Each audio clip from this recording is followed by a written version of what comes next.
recuento. Estamos estudiando Juan capítulo 6. Acabamos de revisar en dos clases lo que fue la alimentación de los 5.000.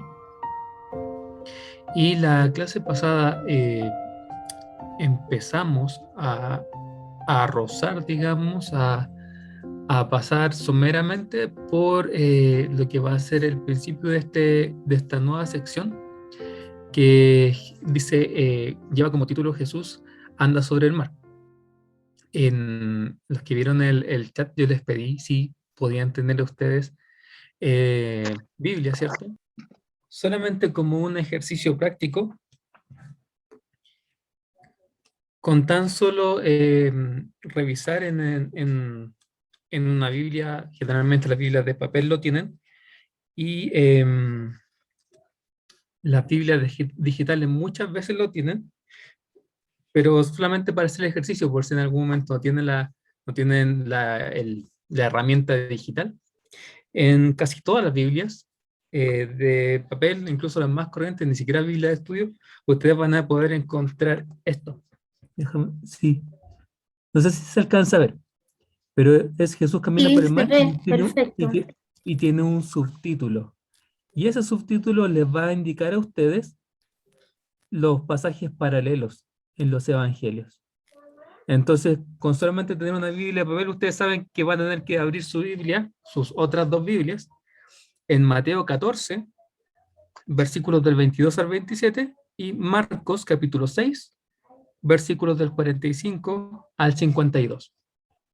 Así que les voy a dar un minuto para que puedan hacer eso. Pero quería mostrarles, digamos, para que lo tuvieran presente si en algún momento lo necesitan hacer. Eso es un camino sencillo para poder hacer un estudio sinóptico, por decirlo así, tomando cuando un pasaje de los evangelios es tratado por más de un evangelista, siempre los subtítulos van a estar ahí presentes para decirnos en dónde es. Y eso no es exclusivo de los evangelios. Por ejemplo, si en el Antiguo Testamento hay ciertos pasajes que corren juntos, por ejemplo, pasajes de Primera de Crónicas con Primera de Reyes, o esa clase de libros, a veces pasajes de Segunda de Crónicas con algún profeta que era contemporáneo. También va a suceder eso, así que es una buena herramienta cuando ustedes estudien la Biblia, esos subtítulos de la Biblia que les van a ayudar a complementar su lectura con otro pasaje de la Biblia que también va a hablar del mismo tema. Pero en los evangelios eso ya es muy marcado, va a ser muy útil. Entonces, esperando que tengan ustedes ya sus Biblias abiertas, ¿cierto? Una en Mateo, una en Marcos y una en Juan, que va a ser la principal. Nos ponemos en marcha entonces a revisar el episodio.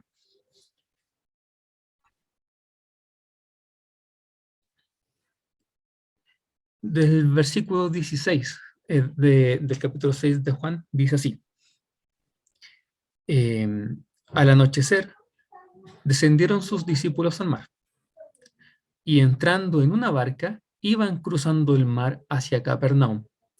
Estaba ya oscuro, y Jesús no había venido a ellos. Y se levantaba el mar con un gran viento que soplaba. Entonces, con esos tres versículos, Juan nos va a dar a nosotros el contexto en donde se va a desarrollar la acción que él va a narrar. Como dijimos, hay un lapso entre que termina el episodio de la alimentación de los 5.000 y cuando comienza este episodio, no sabemos exactamente qué pasa, porque por lo que nos cuentan los distintos evangelistas, como que no es fácil armar el relato paso por paso. Algo falta, hay un lapso de tiempo que no sabemos qué sucede, en el cual simplemente Juan nos dice que llegado el anochecer de esa tarde, de ese día, eh, vamos a encontrar a los discípulos andando con su barca camino desde las cercanías de Betsaida o desde Betsaida hacia Capernaum, o sea, desde el oriente hacia el poniente. Si tienen ahí también algún mapa, también les va a ser útil, pero es simplemente para que lo tengamos presente. Desde el lado oriente hacia el lado poniente o desde el este hacia el oeste. Y aquí es lo importante que nos empecemos a meter para darle, digamos, el peso al relato. La distancia entre ambas ciudades, entre Bethsaida y Capernaum, no es mucha. No es más de 10 kilómetros en línea recta. Eh, Sin embargo, los evangelistas nos van a decir, los evangelistas nos van a decir que se va a levantar una tormenta que va a poner en riesgo el recorrido, a pesar de que es un viaje súper fácil, no es muy largo. De hecho, por ejemplo, si recordamos, cuando empezó el episodio de la alimentación de los 5.000, recordemos que Jesús viaja de las cercanías de Capernaum hacia Bethsaida, y ¿qué es lo que hace la gente? Lo adelanta a pie. Entonces, uno andaba incluso más rápido a pie, haciendo la circunvalación del lago, que andando. No era un viaje de medido ni muy largo. Entonces algo pasa en este episodio cuando los evangelistas nos dicen este viaje que era sencillo, no resultó tan sencillo, porque se levanta una tormenta. Eh, Algo que es importante decir es que cuando uno piensa en tormenta, porque generalmente vemos, a veces nos quedamos con la idea, por ejemplo, de imágenes o de cuadros que obviamente los cristianos han pintado a lo largo del tiempo, que vemos a Jesús y vemos cierto cielo oscuro, lluvia, relámpago. Eso es lo que generalmente uno piensa en el tema de la tormenta. Pero tenemos que notar que aquí no se usa la palabra tormenta, se usa la palabra mar y se usa la palabra viento. No hay referencia a la lluvia. ¿Por qué es esto? Porque la referencia o lo que está sucediendo aquí es que es una tormenta de viento, es un fenómeno que ocurre en el lago de Capernaum, que es propio de ese lugar y que pasa porque hay un viento muy fuerte que viene precisamente desde el lado de Capernaum, o sea, perdón, desde el lado de Bethsaida, desde el lado oeste, soplando en dirección hacia, hacia Capernaum. Un viento muy, muy, muy fuerte y que hace que el lago se, ah, se me fue la palabra en este momento, se alborote, que se provoque un tumulto en el lago. Si ustedes, por ejemplo, ¿sí? Pensé que alguien no había. Si quieren, por ejemplo, notar en su Biblia, en el Evangelio de Mateo, revisen, por ejemplo, el capítulo 24, o sea, el versículo 24, el versículo 30 y el versículo 32 de Mateo 14, y díganme cuál es la palabra en común. ¿Cuál es la palabra que se repite?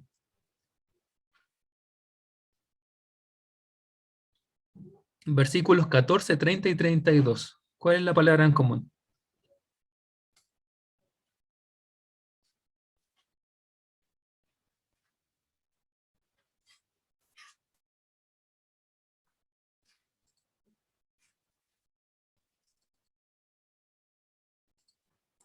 Es un viento fuerte, en contrario. Viento, ¿cierto? La palabra en común en los versículos 24, 30 y 32 de Mateo 14 es la palabra viento. Esta es una tormenta de viento. Y a nosotros nos puede ser extraño porque quizás la gente, ustedes que están en el sur, pueden haberlo experimentado de una manera más clásica. Yo cuando estaba en Concepción me tocó experimentar una tormenta, pero que también trae lluvia. Aquí siempre ocurre eso, dice Rita. A veces uno, en el contexto en que uno vive, no conoce mucho eso. pero yo, habiendo vivido en Concepción, me tocó, y sin ser una gran tormenta, me tocó caminar en un temporal de viento y costaba avanzar, y no era una gran tormenta. Entonces, por la descripción que hacen los evangelistas, esto era algo muy, muy fuerte, muy, muy poderoso. De hecho, habían algunas personas que notaban que historiadores del tiempo de Jesús decían que incluso se habían perdido batallas porque justo se habían peleado batallas en ese momento, y el viento era tan fuerte, pero tan fuerte, que cuando se lanzaban flechas, esas flechas se devolvían. Entonces, y la gente no se podía mantener en pie. Entonces, esa clase de viento potente es el que causa esta tormenta. No es una tormenta de lluvia, ni con relámpagos, ni nada, porque los discípulos, siendo marineros, habían visto, ¿cierto? Como dice Jesús, las señales del cielo, y se hubieran dado cuenta, no, ¿sabes qué? No, no conviene hacerse a la mar en este momento porque se viene algo fuerte. Pero el peligro de estas tormentas es que aparecen de repente, y hacen y hacen un desastre en el mar. Entonces, eso nos va a poner en el contexto. Mateo nos va a decir que la barca, en el versículo 24, en la Biblia que tienen ustedes, Mateo 14:24, dice, y ya la barca estaba en medio del mar, azotada por las olas, porque el viento era contrario.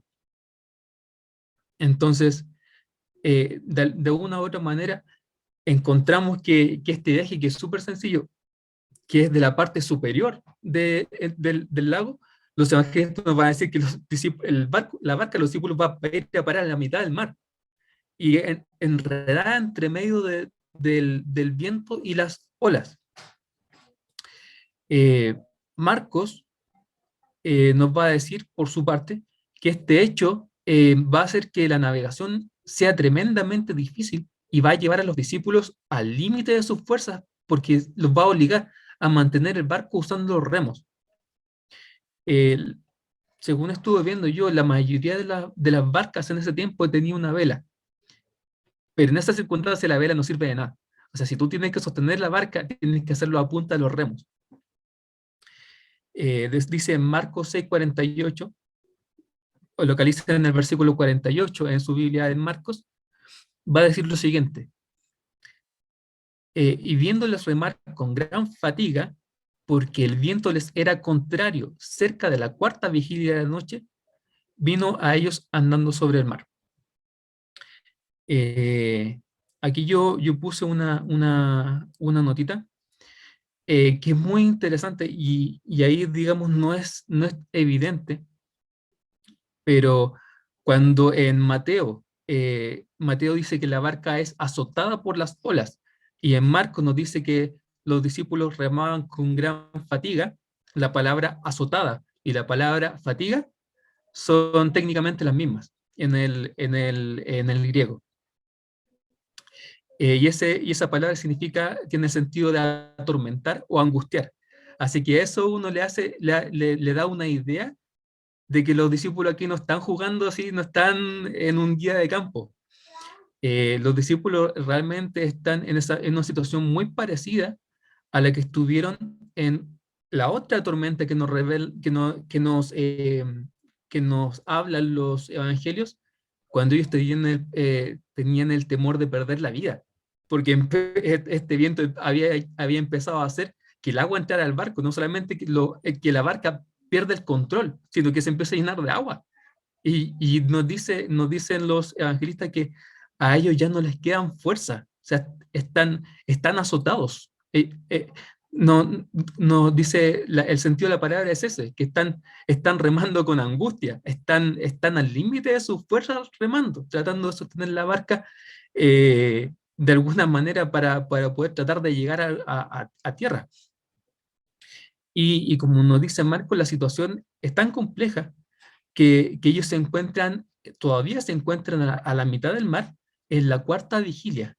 Y eso en el horario romano cae entre las 3 y las 6 de la mañana.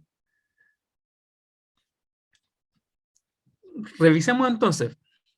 cuando empezamos a leer Juan capítulo 6, versículo 6, nos va a decir Juan que al anochecer ellos descendieron al mar y en la cuarta vigilia ellos todavía están remando. Están tratando de salir con vida de ahí, toda la noche, remando, tratando de mantenerse a, digamos, tratando de mantener la barca navegando. Juan mismo nos va a decir en el versículo 19 que ellos habían remado como 25 o 30 estadios. Eso es aproximadamente unos 5 kilómetros. Eso ya debería haber cubierto la gran mayoría de la distancia entre ambas ciudades y sin embargo ellos están a la mitad del mar, están en medio del mar luchando por su vida. Que sea, claramente la tormenta les había desviado el rumbo y los tipos estaban tratando de salir de esa situación como podían. Eh, entonces, es la misma situación repetida, es casi un déjà vu de la otra tormenta que registra los evangelios, por ejemplo, mucho más atrás, Mateo 8, Marcos 4, Lucas 8. Y ahí sí, claramente los evangelios nos dicen que los discípulos estaban temiendo por su vida y esta situación no era muy distinta. Es en este contexto que, que ocurre la acción que vamos a ver ahora. Versículo 19.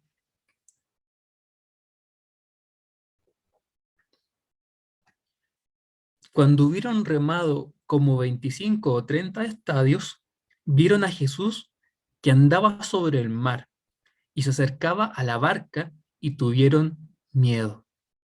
Yo les pregunto a ustedes,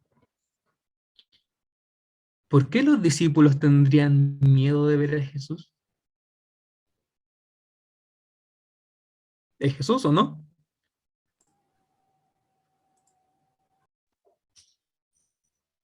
No lo reconocieron, pensaron que era un fantasma, ¿no? ¿Cómo se dice? Muy bien, ¿cierto? Pero esa información, ¿la tenemos de Juan o la tenemos de otro evangelista? ¿Quién nos da esa información? Ya que tienen los tres pasajes delante de ustedes. Marco lo dice, ¿eh? Marco lo dice, y Mateo dice algo de eso, ¿no? Mateo, ¿dónde está Mateo? ¿Lo tienes tú, Mateo? Mateo. Sí, también. También, ¿cierto? Sí. Tanto Mateo como Marcos nos van a iluminar esa parte del panorama. Claro, porque Juan no nos va a decir esa información y si uno se hace esa pregunta, esa respuesta no la va a obtener de Juan, pero sí la va a obtener de los otros evangelistas. Los discípulos se van a asustar porque ellos van a ver una figura caminando en el agua, no van a saber que es Jesús y dado que es imposible para una persona común y corriente caminar sobre el agua, ¿cuál es la conclusión más razonable que tienen ellos entre toda la desesperación de tratar de poder salvar situaciones? Que es un fantasma. Y yo no sé en ese contexto qué clase de impresión si tienen que haber llevado, si quizás nos estamos acercando ya al final de la vida, que estamos viendo fantasmas. No tiene que haber sido una situación muy, muy, muy tranquilizadora en ese contexto. Además pienso que estaba oscuro porque había tormenta, no había luces y la cosmovisión de ellos también es de un hombre más bien místico, ¿no? Que lo primero que se le ocurría pensar era que sí, es probable que sea un fantasma por su visión acerca de la vida, ¿cierto? Ahora sería más difícil imaginar eso porque somos menos dados a pensar en dioses o apariciones o ángeles. Sí, sí, claro, por eso cuando nosotros nos ponemos en su posición, ver una figura humana caminando sobre el agua tiene que haber sido, claro, como que lo que a ellos les estaba dentro de su cosmovisión o de lo que ellos podían imaginar que podía suceder, era eso. Es la misma reacción, por ejemplo, cuando si recuerdan, en el libro de Hechos, cuando Pedro está preso en la cárcel y Pedro toca la puerta, y la conclusión de la gente es que cuando lo van a ver, dice, el fantasma de Pedro, que porque no sabían qué le había pasado. Entonces, claro, bajo esas circunstancias es quizás la referencia más cercana que tiene. Nos dice Juan que Jesús andaba sobre el agua. Y, y ahí es donde nosotros tenemos que detenernos un poco. Creo que Juan en ese sentido, y como la importancia de esto del estudio, es que uno se puede detener y le puede tomar el peso a las cosas que se están diciendo y puede tratar de descomprimir un poco de todo el sentido, porque cada vez que Juan está escribiendo, cada vez que los evangelistas están escribiendo, están tratando de poner en palabras toda una experiencia que ellos vivieron, y que ellos, claro, la vivieron en colores, la vivieron en sentidos, la vivieron en experiencia, y ellos están tratando de hacerlo a través de palabras, explicarnos eso. Como dicen por ahí, una imagen vale más que 1000 palabras. Entonces, tratar de poner con palabras ciertas experiencias, nosotros cuando leemos tenemos que tratar de detenernos y de ver ese peso. ¿Y por qué digo que tenemos que detenernos aquí? Porque uno de repente se acostumbra demasiado a escuchar eso, de que eso anda sobre el agua. Pero en ese contexto, no importa, hija, pero en ese contexto de lucha y de temor por la tormenta y por la aparición más encima, o sea, emociones fuertes por todas partes, en ese momento claramente no es el momento, la ocasión ideal para que los discípulos se sienten a reflexionar en lo que están viendo. Eh, pero ellos cuando, como vamos a ver más adelante, ellos entienden de alguna manera que esto no es simplemente un show de Jesús o algo que Jesús hace para lucirse. No simplemente para causar una buena impresión. Algo, digamos, superficial en el nivel de la apariencia, sino que recordemos el contexto de Juan. ¿Por qué Juan escribe cosas? Juan no va a escribir cosas porque son interesantes o simplemente impactantes o impresionantes. Recordemos que Juan va a escribir porque las cosas que él...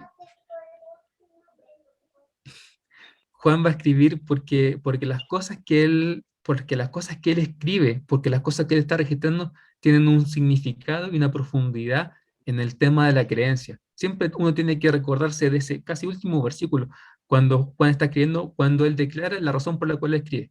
Yo les he escrito estas cosas para que ustedes crean en el Hijo de Dios, para que creyendo en él tengan vida eterna.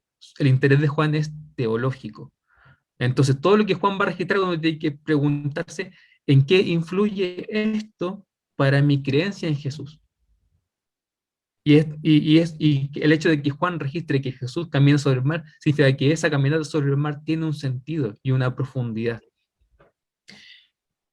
¿Por dónde puede ir esa profundidad? La gente más, si los discípulos, recordemos que la educación judía es en gran parte, desde el punto de vista más básico, ya comienza con la escritura, y los chicos ya de 12 años ya tienen un dominio más o menos elemental de lo que es la escritura, por lo menos la Torá.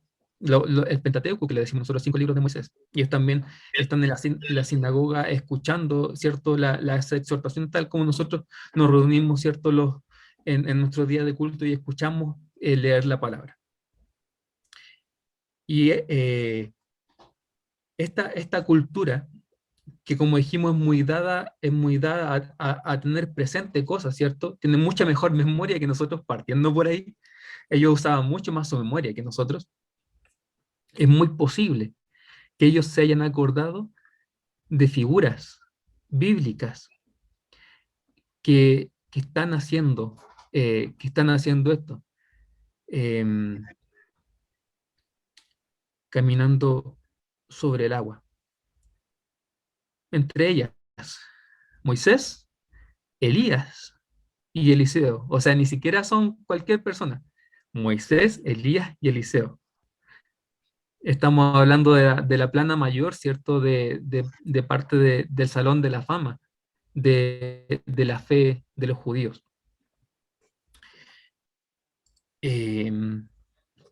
Cuando ven a esta persona caminando sobre el agua, y ya se van dando cuenta de que no es un fantasma, sino que ya de a poco van reconociendo que es una persona. Que después obviamente esta persona se va a identificar como Jesús en el versículo 20. Juan lo identifica, ¿cierto? Para nosotros los lectores en el versículo 19. Uno tiene que darse cuenta de eso, que esta persona que va caminando sobre el mar está demostrando un poder mayor al que han demostrado estas figuras del Antiguo Testamento, porque de hecho Jesús ni siquiera necesita tierra seca para caminar. Él camina en la tormenta, Él camina sobre las olas. A Él parece que no le afecta el viento, parece que el viento, aunque tiene el poder de dar vuelta a una barca, no tiene poder sobre Jesús. Él está caminando en la mitad de la tormenta. ¿Y cómo se llama? Cuando nosotros notamos, ustedes cierto tienen sus Biblias delante de ustedes, hay un evangelista que incluye algo más, que incluye un episodio más o un evento más dentro de este episodio de que Jesús anda sobre el mar. ¿Quién me puede decir cuál es? Mateo, ¿Ya? cuando Pedro después camina sobre el agua, o sea, Muy bien. intenta. Muy bien. Mateo además incluye este episodio que no incluye ni Marcos ni Juan, que es Pedro caminando sobre el agua. ¿Y qué significa esto? Esto significa que no solamente Jesús tiene el poder claramente de caminar sobre el agua, sino que Jesús es capaz de dar ese poder, de entregar ese poder simplemente con decir la palabra. Entonces eso da cuenta da cuenta de un dominio, da cuenta de un poder que ya sale fuera claramente de lo común. Y cuando uno vuelve, uno se pone pongámonos en los pies de los discípulos que están ahí luchando por su vida. Y vemos que este Jesús viene a nosotros y nos dice, soy yo el que viene caminando sobre el agua, demostrando este milagro. Y, y, y empiezo a pensar, a hacer recuento del día. ¿Cómo empezó el día? El día empezó con sanidades, el día empezó con enseñanza del mensaje de Dios. El día empezó con un milagro prácticamente idéntico o muy parecido al maná, ¿cierto? A la provisión celestial del maná. Y ahora viene alguien caminando sobre el agua, tal como Moisés hizo pasar el pueblo sobre el agua, o sea, entre el agua del Mar Rojo. Entonces, si uno empieza a sumar las cosas que van pasando, es como que los discípulos están ahí, te están diciendo, es como, es como que todas esas cosas que nosotros leímos en la sinagoga o escuchamos en la sinagoga que están pasando, que lo vimos y lo escuchamos como si fuera una película, ¿cierto? Que habían pasado hace algunos miles de años. Esas cosas las estamos viendo nosotros con nuestros propios ojos ahora. Las estamos experimentando. Esa clase de poder, un milagro tras otro milagro, cada uno más poderoso que el anterior y todos hechos por el poder de esta persona que no solamente eh, los hace o está haciendo señales parecidas, sino que está haciendo señales incluso mayores, porque Moisés nunca hizo esto. Moisés caminó haciendo la señal que Dios le había dicho, levantando la vara, ¿cierto? Abriendo el mar, caminó en tierra seca, pero Moisés nunca caminó sobre el agua, ni Elías ni Eliseo. Entonces ellos están viendo delante de sus ojos lo que ellos solamente habían escuchado, eh, como decía ahí Job, solamente lo habían oído de oídas, ahora lo están viendo con sus ojos. Entonces eso tiene que haber provocado una impresión eh, grande. A mí me llama mucho la atención eso. Yo creo que cuando Juan al principio eh, nos dice a nosotros, ¿cierto? Está en esa introducción, en el capítulo 1, y en el versículo 14 del capítulo 1 dice, y vimos su gloria, gloria como la del unigénito del Padre. Yo creo que tiene mucho que ver con eso. La primera impresión, de repente uno dice, no, en realidad Juan tiene que haber estado hablando de la transfiguración, porque eso es como lo que más uno dice, ver la gloria de Jesús. Pero un dato curioso, Juan no narra la transfiguración. Entonces Juan no se está refiriendo a transfiguración. Juan probablemente se está refiriendo a eso. Cada vez que Jesús hace un milagro que demuestra su divinidad, Juan queda en esa actitud, queda impresionado. Dice, estamos viendo su gloria, la gloria del único Hijo de Dios, porque nadie más puede hacer esta clase de cosas. Entonces, aquí ellos están viendo como la segunda parte de algo que ya ellos habían visto, pero como una segunda parte mejor. Ellos ya habían visto a Jesús, ¿cierto? Cuando ocurra esta misma situación de una tormenta que se levanta en el lago, y Jesús en ese momento está en la barca de ellos, pero está durmiendo. Y la escena termina con Jesús reprendiendo al viento y a las olas para que se calmen. Ellos ya habían experimentado eso. Pero esto es distinto. Esta ocasión es igual de grandiosa o más grandiosa todavía, porque aquí Jesús ni siquiera se ve afectado por las cosas que están pasando. Como que el único antecedente bíblico, obviamente, como decíamos, en medio de toda esta circunstancia de que los discípulos están tratando de salvar su vida, ellos no se van a sentar a reflexionar. ¿Dónde escuchamos esto en la Escritura? ¿Dónde oímos esto? Probablemente no lo van a hacer en ese momento, pero en retrospectiva, puede que sí, ya después le empiezan, cuando ellos llegaron a dormir al siguiente día, ¿cierto? O a los siguientes días, o hubieran reflexionado de las cosas que están pasando, probablemente algunas cosas les empezaron a sonar conocidas.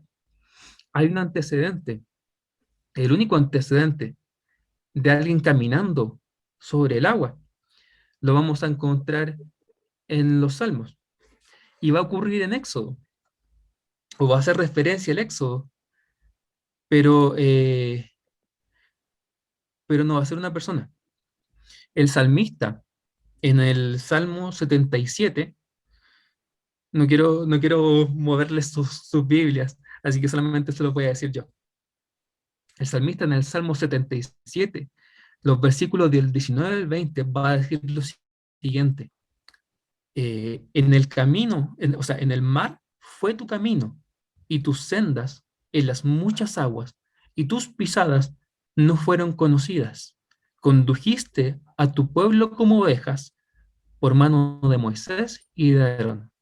¿De quién está hablando el salmista? Claramente no está hablando de Moisés ni de Aarón, porque se está refiriendo a ellos en el versículo 20. ¿De quién está hablando el salmista? ¿Quién es esta persona que anda por el mar, que pisa las aguas? Jesús. Sí, por Jesús claramente, ¿eh? Es lindo. Ajá. Sí. ¿Sí? ¿Cierto? Está diciendo el salmista, Dios. No solamente es Moisés el que levanta la vara y hace que el mar se separe. El salmista dice, ¿saben quién es el autor material de ese milagro? el ángel de Dios está caminando delante y él está partiendo el agua. Así como él mismo está atrás, haciendo esa distancia, ¿cierto? Entre los egipcios y los israelitas, él también va adelante y va caminando sobre el agua. Entonces, obviamente, como dijimos nuevamente, están tratando de salvar la vida, no se van a poner a pensar en el estudio bíblico, pero probablemente después sí hay muchas cosas que cuadraron. Lo vamos a ver después por una reacción muy particular que ellos tuvieron. Versículo 20. Quiero, bueno, dejar la oportunidad por mientras. Si alguien tiene alguna observación, alguna pregunta, ¿está ahí?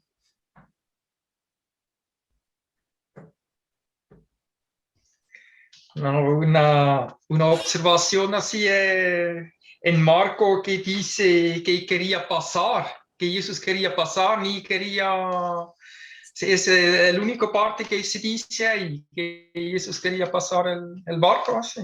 Adelantarlo, Adelantarlo. Así Sí. que... pasar al lado. Sí. Claro. Otra que se oye. ¿Sí? Sí, se oye. Con respecto a lo del fantasma, es cierto que hasta la época en que, el siglo XX en realidad, en que todo lo científico comenzó a tomar vuelo con la revolución industrial y todo eso, todo lo que fuera ciencia tomó vuelo, aunque la ciencia siempre ha existido desde, han habido científicos siempre, ¿no? En general la gente creía en fantasmas. Y si uno va a algún pueblo perdido por aquí, yo me acuerdo cuando nosotros llegamos aquí a Maitencillo, con las primeras personas que yo hablé y que yo les hablaba de Cristo, ellos me hablaban de fantasmas, me hablaban de apariciones. Y cuando uno observa un poquito, la religión católica está llena de tradiciones de fantasmagóricas, como podemos decir. O sea que no es tan antiguo, es desde siempre la gente con esa necesidad de misticismo, esa necesidad de cosas espirituales, se inventaba cualquier cosa. Y evidentemente que en el pueblo judío hay unas tradiciones, pero absolutamente locas de cosas místicas, en que hay muchas apariciones. Entonces yo pienso que una de las razones por las cuales una nomás, porque supongo que tú tienes un montón más, es que él quería hacerlo salir de esa mentalidad, hacerlo salir de que no, si esto siempre va a ser igual. Por ejemplo, hoy día yo me tomo una aspirina y se me quita el dolor de cabeza. En aquella época, o a principios del siglo pasado, o un poquito más atrás, a mí me ponían unas papitas aquí en la frente, me hacían unos sahumeritos y unas cositas, y se me pasó el dolor de cabeza. Y eso nosotros lo vemos corrientemente, sobre todo en el campo. Sí. En el campo se ve cualquier cantidad.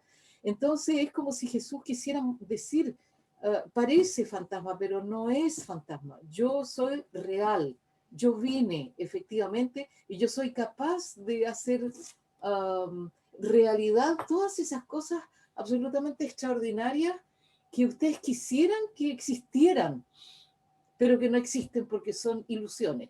Como por ejemplo que se me quite el dolor de cabeza. Y el Señor le da a los científicos de inventar la aspirina para que se me quite el dolor de cabeza. Gracias, Señor, porque Él le dio la posibilidad al caballero aspirina para que se me quite el dolor de cabeza. ¿Entiendes? Yo creo que eso de los fantasmas tiene algo que ver con eso.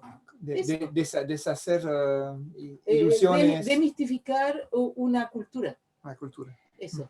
Sí.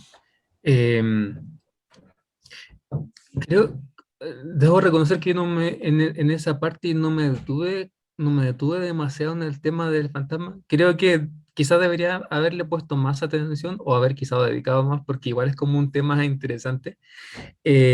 Me llama la atención porque Jesús creo que no sé si porque él baja como al nivel de los discípulos para conversar con ellos, o en realidad está validando esa creencia, pero los quiero, muévanse más adelante hacia el momento de la resurrección.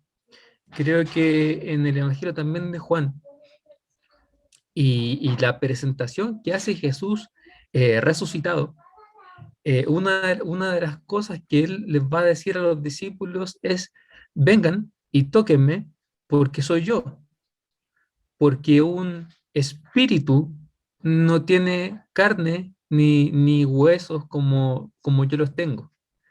Entonces Jesús, así como de pasada, por eso digo, no sé si es porque Jesús le va a bajar a su nivel de conversación o en realidad Jesús les va a conceder que esto es real. Por eso digo, no me he metido a estudiar a conciencia ese tema de esa parte de la cosmovisión.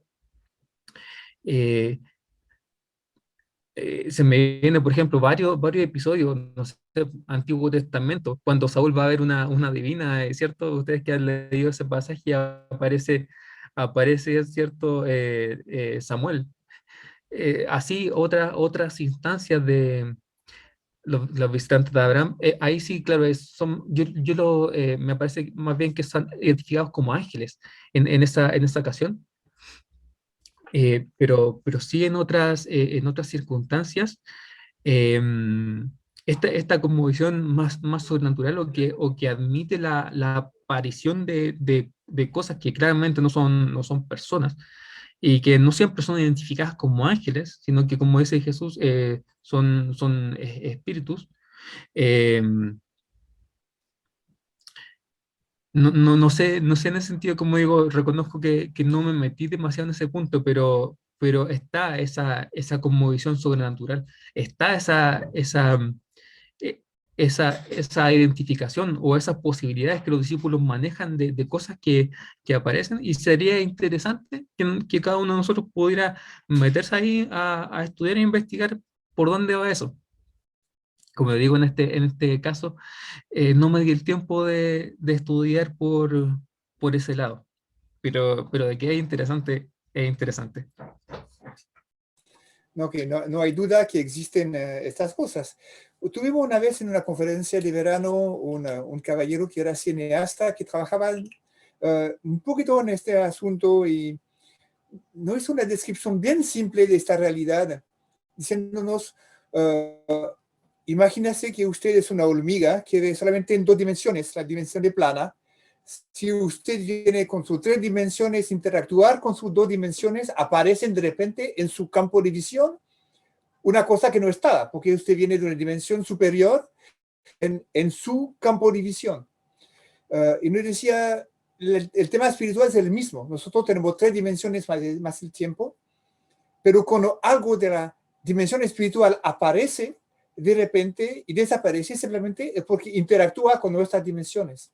Y es una realidad. La realidad demoníaca, angelical, es una realidad que no podemos negar, que la Biblia documenta de manera amplia, pero que no está al alcance de nuestra propia percepción, porque nuestros sentidos no lo permiten ver, porque nuestras dimensiones de visión y de percepción no pueden palpar esta realidad. Pero a veces atraviesa nuestro campo de visión, que es en 3 dimensiones, y ahí tenemos estas apariciones y existen. No hay duda.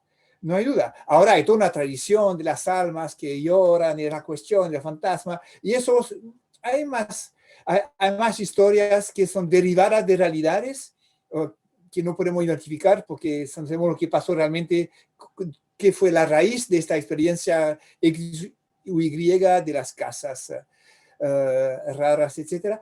Pero eso sí, no hay duda que hay realidades de interacciones entre el mundo espiritual y el mundo que está en la creación visible en la cual Dios nos puso por ese tiempo como seres humanos. Así que no hay que asustarse tampoco por eso, pero es una realidad que no podemos negar. Sí, pero también es una realidad que le pertenece al Señor y Sí. en la cual mejor no nos metamos. No, Que la estudiemos, sí, pero Pero no es para jugar. No es para jugar. De No, hecho, eso. Deuteronomio 18 está muy claro que sobre la gente que llaman espíritus, que interactúan con los muertos, etcétera, de no hacerlo. De hecho, el rey Saúl, si más bien fue con la hechicera esa para al llamar a Samuel, el día siguiente se suicidó junto con su hijo, así que no le va bien estas cuestiones. No son para jugar, son cosas que son realmente, que es una abominación frente a Dios y no hay que jugar con eso. Claro. Cristian, sí, yo con respecto a lo que tú estabas leyendo ahí en el Salmo, considerar que Jesús también, él tendría que manifestarse como Dios. Y cuando podemos ver el Salmo ahí, está hablando de Dios mismo. O sea, entonces para el pueblo judío, o sea, para los discípulos, una de las cosas que Jesús, él quería que descubrieran ellos que él era Dios. Entonces, dentro de todos esos episodios, ellos iban afirmando, de esta forma Él nos demuestra que Él es Dios, con la conciencia de que ellos podían ver en el Antiguo Testamento que solamente Dios podría llegar a hacer eso. Y yo por ese lado considero que podría ser que Jesús estaba haciendo iguales. Sí, sí, de hecho, creo que Dios tiene, en esa perspectiva bíblica, Dios como que tiene una forma de operar o en el plan que Él tiene para desde el principio empezar a darse a conocer las personas, es como que Él tiene uno de los recursos que más ocupa o una de las formas que Él va a usar es que Él va a hacer cosas que la gente reconozca después, como empezar a sentar precedentes que la gente después pueda decir, oye, pero esto se parece a esta otra cosa. Ah, tiene sentido. Entonces, Dios como que va dejando pequeñas trocitos, como decía Hansel y Gretel, pequeños trozos de pan, ¿cierto? Huellas que la gente después va a empezar a seguir, porque va a aprender a entender más y más y más.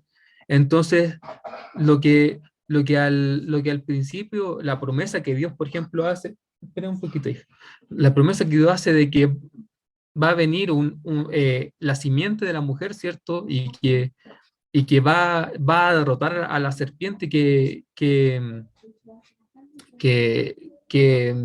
tentó, ¿cierto? Y que a final de cuentas fue la culpable de que el ser humano cayera.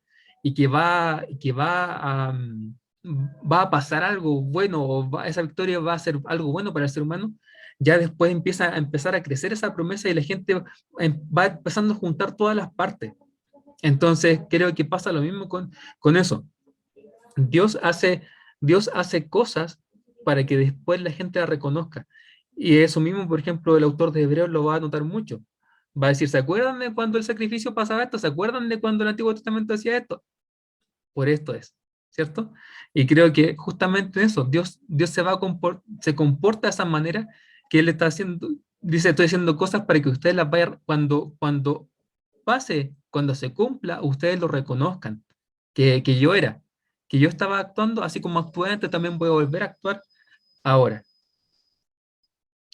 Entonces, sí, es cierto, es una observación muy, muy buena por ese lado. Gracias. Versículo 20. Ya vamos a tratar de ver, quizás avanzar un poquito más y para dejarlo hasta ahí por hoy día, para tampoco saturarlos demasiado. Versículo 20 dice, mas Jesús les dijo, yo soy, no temáis. Entonces, cuando Jesús va a presentarse, le va a decir a los discípulos, ese saludo va a ser súper breve, pero va a ser muy significativo. Lo primero es que Jesús les va a decir eso Y digamos, ahí está el valor de leer, ¿cierto? Todo el contexto que nos van a dar los evangelistas, toda la información que ellos nos aportan de por qué están asustados los discípulos si ven a Jesús, porque no lo habían conocido. Entonces Jesús les va a decir: yo soy. No soy un desconocido, no soy una figura extraña, tampoco soy un espíritu, ¿cierto? Como estábamos conversando. Soy el que ustedes conocen. Soy yo. No teman. Entonces ese no teman, el primer efecto que tiene es quitarle el miedo a esta figura desconocida, ¿cierto? Ellos vieron que esta figura desconocida andaba sobre el mar y tuvieron miedo. Entonces Jesús le dice: no tengan miedo, soy yo, no soy desconocido, no soy algo extraño, soy yo. Así que por eso ya no se preocupen. Pero cuando Jesús dice, no tengan miedo, tenemos que volver nuevamente y forzarnos nuevamente a no salirnos de esa imagen mental que tenemos nosotros, que estamos en los zapatos de los discípulos tratando de luchar por la vida. Y cuando aparece Jesús y dice: yo soy, no teman, uno está viendo imagínense que ustedes están en la barca, y están en esa barca y que se está moviendo para todos lados a punto de darse vuelta con los remos tratando de sujetarla, y ven a un Jesús que está de ahí, de lo más campante, tranquilo, en medio de las olas, en medio del viento, y le dice: yo soy, no teman. Eso va a tener un segundo efecto, porque ese no teman va a estar en ese contexto de decir: ustedes están en una situación desesperada, pero miren lo que está pasando conmigo. Me ven a mí azotado por las olas, me ven a mí movido por el viento, ¿no es cierto? Tengan ánimo, no teman. Ellos ya le están faltando las fuerzas para luchar. Dice que ellos han remado toda la noche, tratando de sostener una barca con fuerza, a punta de remo durante toda la noche, y no sé cómo eso es en la práctica, porque yo no soy un marinero, pero por lo que nos dice el lenguaje, ellos estaban mal, ya estaban ya por el lado de la desesperación, y ven a este Jesús que viene, ese mismo Jesús que viene y que antes ya había reprendido al viento y había reprendido al mar, y que ahora está caminando tranquilo en medio de esas cosas. Y ahí es donde quizás los discípulos soltaron ahí un suspiro de alivio. O sea, ya, estamos salvados. Llegó la ayuda, llegó la salvación. Y aquí Jesús, yo creo que podría él perfectamente haber usado las palabras de Dios por medio de Isaías, cuando Isaías dice de parte de Dios al pueblo: no temas, porque yo estoy contigo. Puede pasar muchas cosas, pero no temas. ¿Por qué? Porque yo estoy contigo. Esa misma clase de confianza, ¿cierto? La que refleja ahí cuando el famoso Salmo 23, ¿cierto? Dice: aunque ande en valle de sombra y de muerte, no temeré mal alguno, porque tú estarás conmigo. Porque, porque la presencia de la figura de Jesús va a ser la diferencia en una situación. Y ahí claramente nos vamos a la lección práctica, ¿cierto? A la aplicación. Creo que hay varias cosas que uno puede aprender de esta escena y de este pasaje. Y creo que una de las primeras cosas que uno puede aprender es que, así como Jesús permite que los discípulos enfrenten solos esta tormenta, Él también va a permitir situaciones complejas en nuestra vida. Por toda una noche de lucha, por toda una noche de angustia, de quizá de temer por la vida, así como habían temido por su vida en la tormenta anterior, Jesús no estaba. Jesús dejó que eso pasara. Y si Jesús lo hace con algunos de sus discípulos, ¿y qué nos dice que no va a hacer lo mismo con nosotros si estamos en el mismo camino de discipulado? Puede que Jesús a veces nos deje las manos ahí, ¿cierto? Como cuando uno está enseñándole al sobrino o al hijo o lo que sea a andar en bicicleta. Hay un momento en donde la persona que cuida tiene que soltar las manos y dejar que el chico se aborree las primeras veces. Que lo haga solo. Y Jesús puede que también haga eso con nosotros. Y nos deje las manos ahí un rato. Y que nosotros enfrentemos las situaciones, aparentemente solo. ¿Por qué? Porque como vimos en la lección anterior, si lo recuerdan, de la alimentación de los 5.000, Jesús va a querer que sus discípulos crezcan a través de ¿qué? ¿Solamente de la palabra?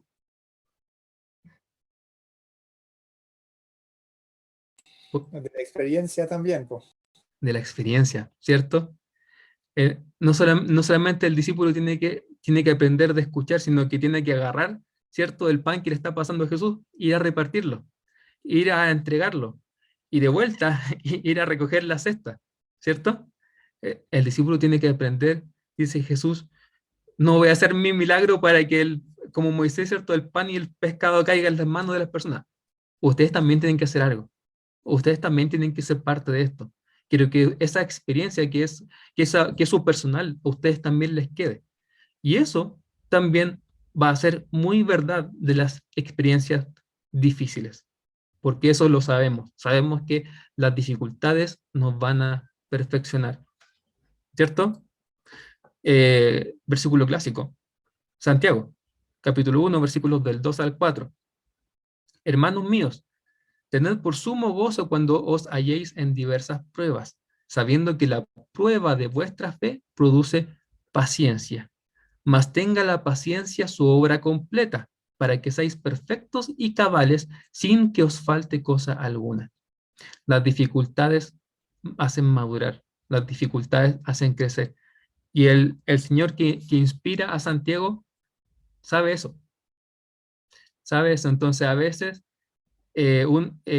¿cierto? Cuando de repente dicen, hay muchas personas que dicen la gran promesa para de repente los cristianos decir, no, Dios tiene un plan maravilloso para tu vida. Y sí que lo tiene, pero entre medio de ese plan maravilloso, algunos detalles de letra chica va a decir que ese plan maravilloso contempla el hecho de que Jesús muchas veces va a dejar las manos, a que nosotros enfrentemos solitos las circunstancias, para que aprendamos a través de la experiencia, y la misma experiencia a nosotros nos haga madurar. Pero uno tiene ese consuelo de cómo aparece como ilustra bien esta situación, de que cuando Jesús saca las manos y deja que tú experimentes solo el peligro o experimentes solo la situación complicada, eh, cuando Dios no te libra de la tormenta inmediatamente, ¿cierto? Deja que tú entres a la tormenta y que pelees con la tormenta toda la noche. La gran seguridad y la gran garantía que uno tiene, sí o sí, es que si Dios no te libra, Dios va a estar contigo. Porque Él va a estar ahí, presente. Jesús no dejó que la barca se hundiera ni que los discípulos murieran. Él se hizo presente cuando tenía que hacerse presente, a estar ahí. Y a mí me recordaba eso, me recordaba la misma escena de los amigos de Daniel en el horno de fuego. Ellos fueron agarrados, ellos fueron echados, ellos fueron tirados, ellos estuvieron un momento en el horno de fuego, pero fue en ese horno de fuego, no es que ellos hayan sido librados antes de la experiencia. Dios permitió que ellos pasaran la experiencia, pero en medio de la experiencia, Él estuvo presente. Y así como lo mismo que están experimentando los discípulos, uno puede tener esa seguridad. Puede que Dios no nos libre de la circunstancia o nos permita experimentar, ¿cierto? Esas cosas de repente que no nos gustaría experimentar, pero uno tiene esa certeza, que si Dios no te libra, con toda seguridad Dios va a estar contigo en medio de eso y te va a fortalecer en medio de eso.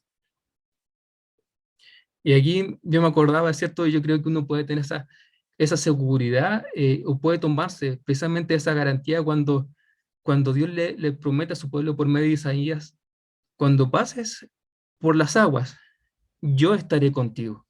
Si por los ríos, no te anegarán. Cuando pases por el fuego, no te quemarás, ni la llama arderá en ti.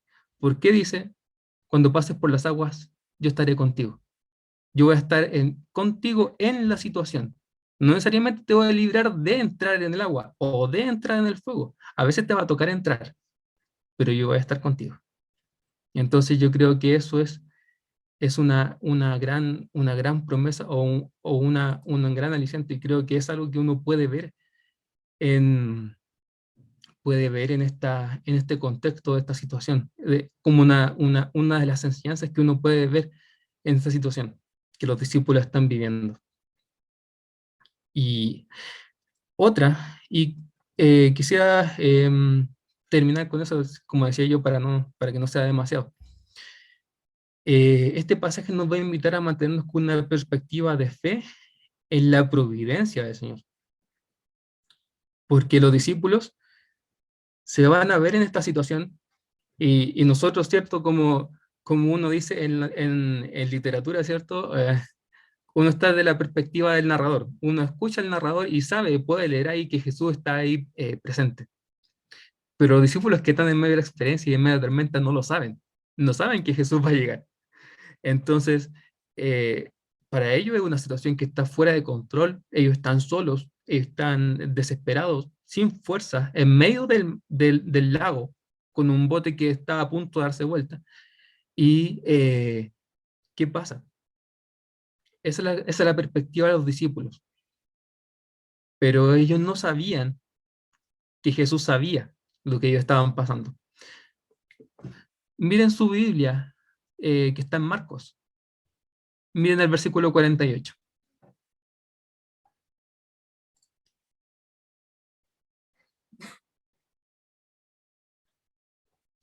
Comienza con la palabra "y viéndoles remar". ¿Quién les estaba viendo remar?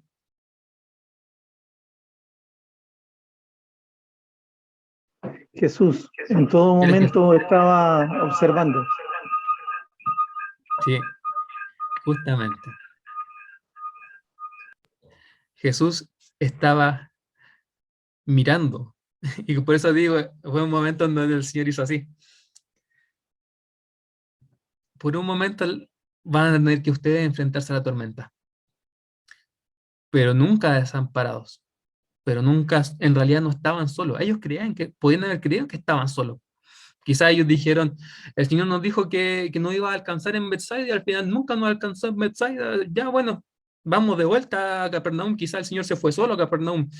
No sabemos qué le pasó a Jesús, pero Jesús nunca estuvo desconectado, nunca estuvo desconociendo lo que les pasaba, nunca estuvo fuera de control. Y cuando Él entonces viene a ellos, Él les va a demostrar eso. O sea, estoy aquí porque nunca estuve desconectado, precisamente porque estuve presente. Y uno lo lleva a eso, a las circunstancias de uno, y puede decir, quizás sí, claramente yo me identifico porque a esa situación donde uno se encuentra, y entre toda la confusión, entre todo lo que está pasando, quizás son circunstancias que son muy difíciles, empieza la confusión, y empiezan las dudas, y empieza el temor, y uno inconscientemente se cree esa idea de que de repente uno se siente solo, o sea, siente que algo está pasando y que está la vida girando fuera de control y uno está tratando de remar, digamos, con las fuerzas propias nomás. Pero la verdad es que Jesús sigue estando en control, aunque uno no lo vea, aunque uno no lo sienta, no lo pueda distinguir claramente.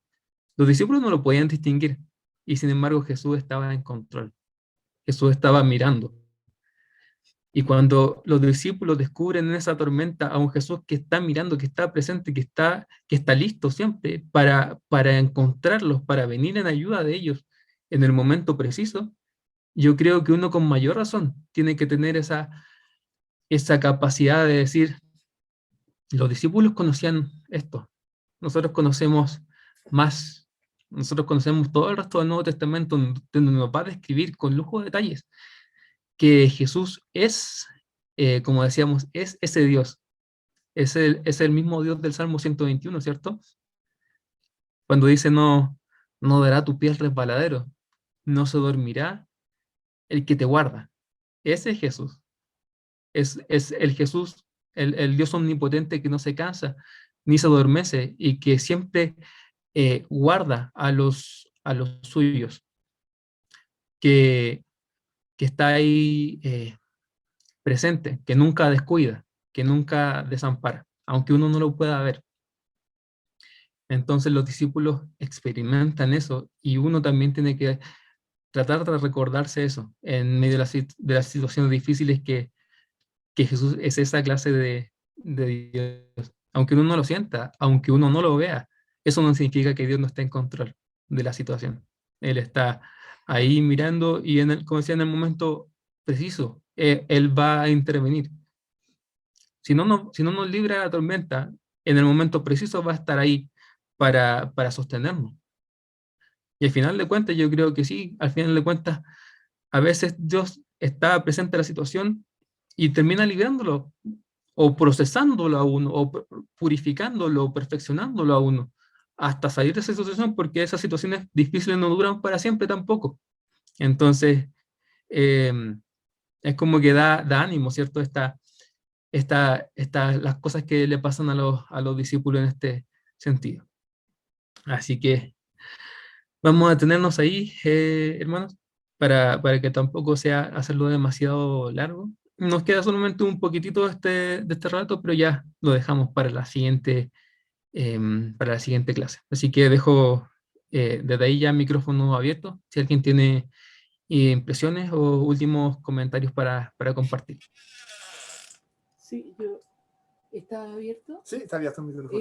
Tengo un comentario. Aquí en el versículo 20 dice, mas él les dijo, yo soy, no temáis. A mí lo que me impresiona es el yo soy.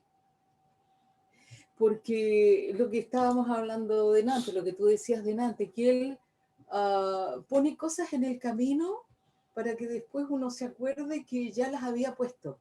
Y acordémonos que él, cuando Moisés le preguntó, le dijo ¿cómo se llama? En la zarza ardiente. En la zarza ardiente, le dijo, bueno, pero si me preguntan quién me manda, ¿qué nombre les voy a decir? Y el Señor le dijo, dile, yo soy el que soy. Yo soy el único que es permanente desde siempre, es el Señor. Y Él se presenta aquí con eso, yo soy. Es como si, ¡ay, un fantasma! No, yo soy Dios, yo soy el amigo de ustedes, el que los guía, pero yo soy Dios. ¡Ay, me encanta eso! Eso nomás. Sí. Sí. Sí, es lindo este pasaje, yo soy, no temes. Me hace pensar en lo que relata Mateo sobre la experiencia de Pedro, que yo soy, mírame, no temen, yo soy, tenga los ojos sobre mí. Y lo que pasó a Pedro cuando se asustó y se hundió en las olas, porque perdió de vista quién era él que es, vio la circunstancia, vio las olas, y ahí se hundió. Y en la circunstancia es muy importante guardar los ojos puestos en Jesús. Guardar los ojos en la realidad de Dios en nuestras vidas y no dejarnos hundir por las circunstancias. Y a veces, como dices tú, Él saca las manos y nos podemos buscar. Nosotros tenemos la palabra, tenemos las promesas, tenemos todo ese conocimiento, pero a veces es sobrecogedor la circunstancia y nos hunde porque perdimos de vista quién es Él. Y a pesar que a veces saca las manos, podemos quedarnos en la fe, a pesar que las circunstancias son difíciles y que Dios no interviene para librarnos físicamente de las circunstancias, podemos mantenernos en la fe porque Él es. Él es y es. Sí.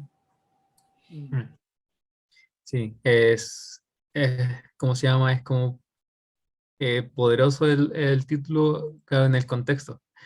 ¿No? Como decíamos, el contexto es tan importante. No es lo mismo decir yo soy en una circunstancia donde están almorzando con los discípulos, decir yo soy cuando Él está haciendo tremenda demostración de poder y claramente, como decíamos, está trayendo a la mente de ellos cosas que ellos antes solamente habían escuchado que ocurrían en los grandes héroes de la fe, las grandes intervenciones milagrosas de Dios, Ellos lo están viendo ahí, delante de sus ojos, en vivo y en directo, en Full HD. Lo están experimentando a Dios. Entonces, claro, esas palabras tienen que haber sido muy, muy poderosas. ¿Alguien más quiere compartir algo antes de cerrar? Bueno, a mí me llama la atención, Cristian, que, bueno, yo sé que tú vas a hablar adelante, pero como hablaba Fili de Pedro, en la instancia que él trata de caminar sobre el agua, te fijas, si eres tú, dime que yo vaya. Y lo sorprendente que él va en medio de la tormenta, o sea, todavía no se calma el viento, porque se supone que se calmó el viento cuando Jesús entra a la barca. Ahí queda todo tranquilito, pero él, o sea, podríamos pensar que el atrevimiento de Pedro fue bastante fuerte, porque decirle en esa circunstancia, lleno de todo el miedo que ellos estaban ahí, decirle si eres tú, haz que yo camino, o sea, como decía Manola, ese yo soy, él lo tenía muy claro después, tú eres Dios y tú vas a estar aquí conmigo. O sea, admirable, en serio, admirable lo que Pedro también a través de la fe logró alcanzar ahí. Sí, sí. En ese sentido, yo particularmente como Juan no registra el episodio de Pedro, no voy a detenerme tampoco en eso que, como decíamos, él lo había incluido en Mateo, es material de Mateo más bien. Eh, pero sí es muy interesante. En el Evangelio de Juan, como Juan está centrado en Jesús, está fijo así como un láser en Jesús, no nos va a dar, por ejemplo, la perspectiva de Marcos, que uno lee Marcos, una de las cosas que va a resaltar Marcos va a decir cuál es el progreso de los discípulos desde que parten como discípulos hasta que ya terminan siendo pulidos como discípulos ya cerca del final del Evangelio. Y eso va a ser un paso. eh, Va a ser un paso en el crecimiento, quizás no sé si de todos los discípulos, pero vamos a ver al final qué va a pasar después, al final de este episodio, pero va a ser un escaloncito más en ese proceso de crecimiento en la fe de los discípulos, como decíamos. Esto sí les va a ayudar a ellos a haber experimentado esto, sí les va a ayudar a ellos a crecer, a madurar en su fe, en su progreso, y particularmente quizás a Pedro, que es la única persona que va a tener esa experiencia y quizás se la va a poder contar a sus nietos. Yo caminé sobre el agua igual que Jesús. Nadie más puede decir lo mismo. Así que no sé si alguien más quiere compartir. Si no, le cedo la palabra a Rita.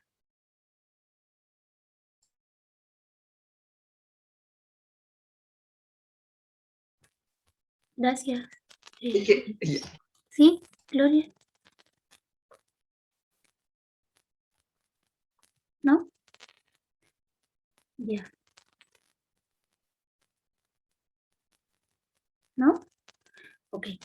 Solo yo quería comentar de respecto a lo que decías, Cristian, de que a veces Dios, igual como le pasó a Jesús, a los discípulos con Jesucristo, eh, también nos pasa a nosotros que cuando tenemos problemas o dificultades en la vida o cosas que nos preocupan, como que estas cosas como que toman prisionero nuestro espíritu y nuestra alma, y entonces nosotros no podemos, aunque sabemos que Dios está ahí, ni siquiera podemos verlo porque todo nuestro ser está como amarrado a este problema, y aunque sabemos que Él es poderoso, porque ya lo hemos oído su palabra, el Señor nos ha mostrado de varias maneras que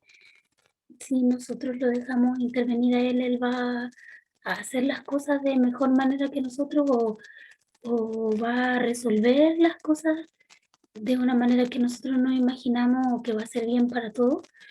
Igual, cuando estamos ahí, como que no sé si les ha pasado a ustedes, pero a mí sí me ha pasado, por eso trato de explicar lo que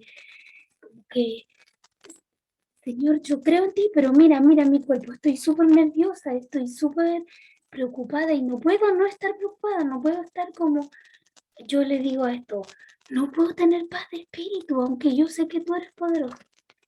Entonces me imagino que a ellos les pasaba lo mismo, porque ya si ellos ya creían en Jesús y sabían que era el Hijo de Dios, ya habían creído en él. Él tenía poder, de hecho, también Jesús después retó a los vientos y los vientos se quedaron quietos. Y él lo puede hacer ahora también, pues, o sea, nuestro problema, él puede decir, ya, se fue, chao, no hay más. O lo va, es como, para nosotros parece que fuera una montaña la cuestión.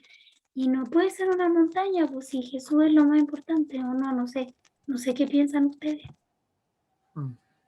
Un pequeño comentario con respecto a eso. Es cierto que es bien terrible, ¿ah? Cuando uno se encuentra en circunstancias difíciles, uy, nosotros hemos vivido unas cuantas, a uno se le olvida todo, absolutamente. Y eso me hace acordar, me hace pensar en un librito que escribió el pastor Richard Wurmbrand, no sé si lo conocen, un pastor rumano que estuvo 14 años prisionero a causa de su fe. Él escribió un librito que se llama ¿La sufrología? No, sí, preparación para una iglesia mártir. Preparación para una iglesia clandestina. Clandestina.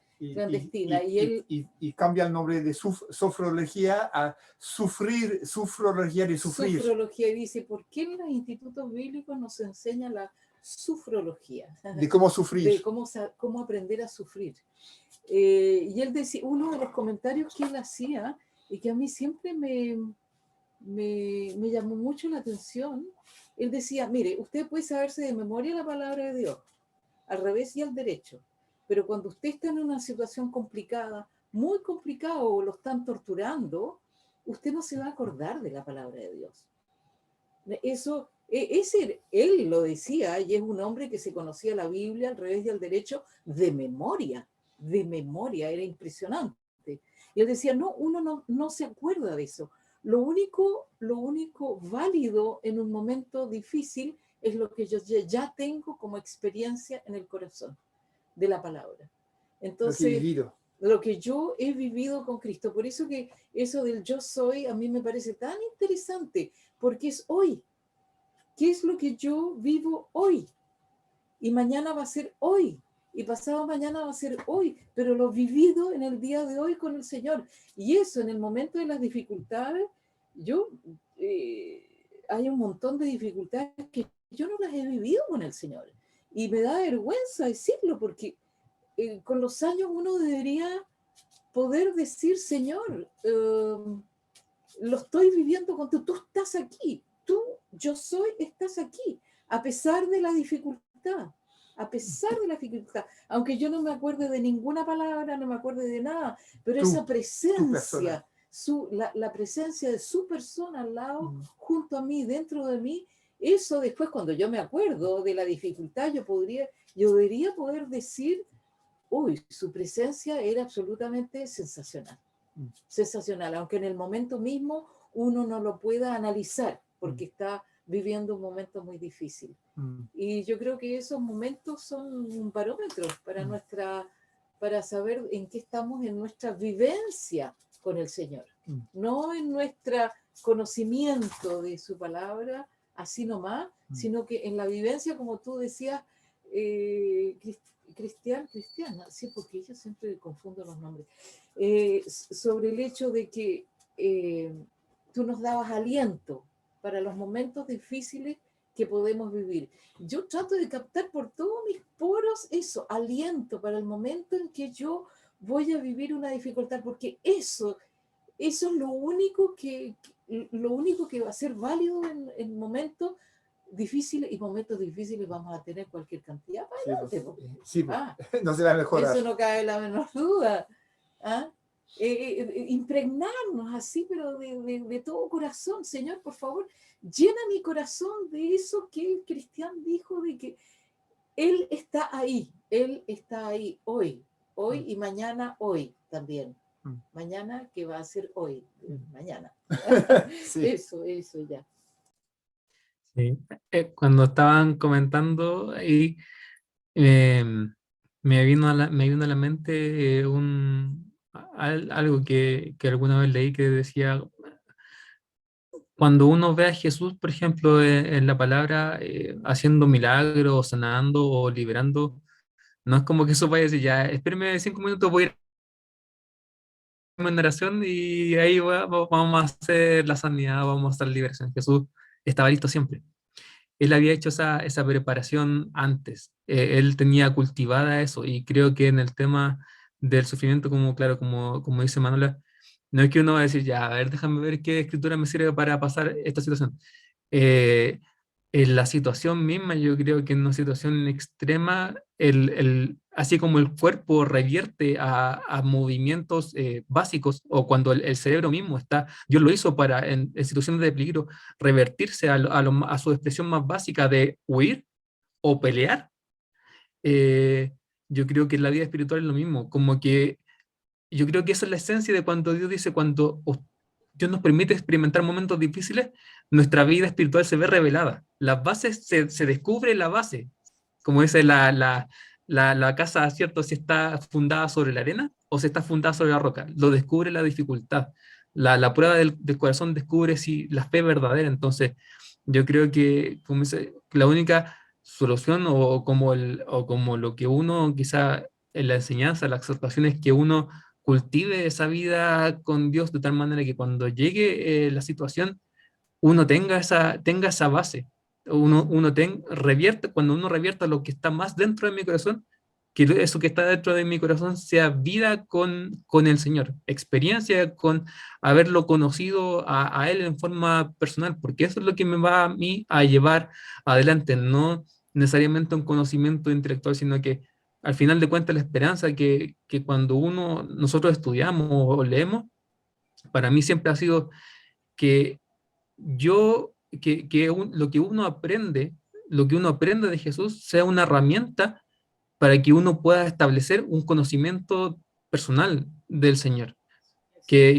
Como decíamos en algún mensaje anterior, ahora que me recuerdo, ¿cierto? ¿Cómo viene el crecimiento espiritual? Viene por la palabra de Dios, ¿cierto? La leche espiritual no adulterada, ¿cierto? Que leíamos en Pedro alguna vez, que es lo que da el verdadero crecimiento. Ese es lo que la Biblia me dice, a mí me ayuda a establecer una conexión de verdad con el Señor. Y esa conexión de verdad, esa vida espiritual es lo que a mí me sostiene en el momento de dificultad, más de lo que yo pudiera aprender, lo que yo tenga en mi cabeza. Creo que, como decíamos, la vida espiritual es la conciencia que yo tengo del Señor y que al final de cuentas, en medio de esa debilidad, y creo que también Gunnar también lo decía, no sé si yo habría leído otro libro, pero en un libro que él contaba de su tortura, él, claro, decía, no es que yo me acuerde de alguna cosa en particular, pero él sabía que Dios estaba con él. Y eso era lo que él lo llevaba adelante. Más que algún versículo, alguna cosa en particular, la presencia del Señor estaba ahí. Y claro. Entonces, eso es lo que lo sostenía, por decirlo así. Eso es lo que me venía a la mente cuando conversaban ustedes.